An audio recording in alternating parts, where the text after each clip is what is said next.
Hello, welcome back to S M solutions.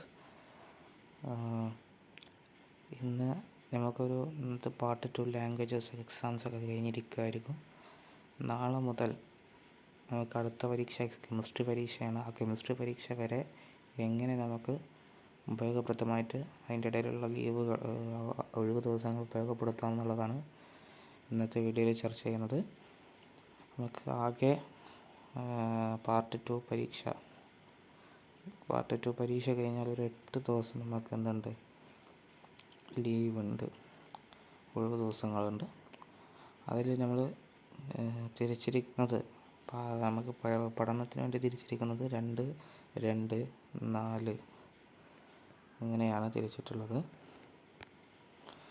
2 ദിവസം നമ്മൾ maths പഠിക്കുന്നു, ഫുൾ ചാപ്റ്റർ പ്ലസ് PYQ മുഴുവനായും പഠിക്കേണ്ട. നമ്മൾ 2 ദിവസം കൊണ്ടൊന്നും മാത്സ് തീരില്ല എന്നാണ് എനിക്ക് തോന്നുന്നത് PYQ ഒക്കെ ചെയ്യുമ്പോൾ. പക്ഷേ എല്ലാ മാത്സ് ഫുൾ ചാപ്റ്റർ ഒന്ന് കണ്ണെത്തിക്കുക, അത്രേ ഉള്ളൂ. ബാക്കി 2 ദിവസം നമുക്ക് എക്സാമിന് മുന്നേ ഉണ്ട്. ഓക്കെ, അപ്പോൾ എന്ത് ചെയ്യുക, മാത്സ് ഫുൾ ചാപ്റ്റർ ഒന്ന് ടച്ച് ചെയ്യുക. എന്നുള്ള 2 ദിവസം എന്ത് ചെയ്യുക, ഫിസിക്സ് 7 ചാപ്റ്റർ പ്ലസ് PYQ ചെയ്യുക. ബാക്കി 7 ചാപ്റ്റർ എന്ത് ചെയ്യും, നമ്മൾ പരീക്ഷയ്ക്ക് മുമ്പുള്ള 2 ദിവസങ്ങളുണ്ടല്ലോ, പരീക്ഷയ്ക്ക് മുമ്പ് ഒരു ദിവസമുണ്ട്. പിന്നെ എന്താണ്, നമ്മൾ ബയോളജിൻ്റെ എക്സാം തുടങ്ങുന്നതിന് 5 ദിവസമുണ്ട്. അതിലൊരു ദിവസം നമ്മൾ ഫിസിക്സ് പഠിക്കുകയാണെങ്കിൽ 3 ചാപ്റ്റർ അല്ലെങ്കിൽ 2.5 ചാപ്റ്റർ വെച്ച് നോക്കുകയാണെങ്കിൽ അതവിടെ തീരും.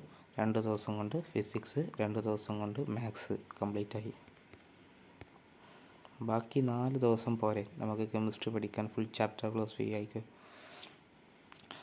അപ്പോൾ അങ്ങനെ പഠിക്കുകയാണെങ്കിൽ നമുക്ക് ഇത് 6 തീയതി മുതൽ 15 തീയതി വരെയുള്ള ഈ ദിവസത്തിനിടയിൽ നമുക്ക് മാത്സ്, ഫിസിക്സ്, കെമിസ്ട്രി എല്ലാം ഒന്ന് എന്ത് ചെയ്യാം, തൊട്ടുപോകാം.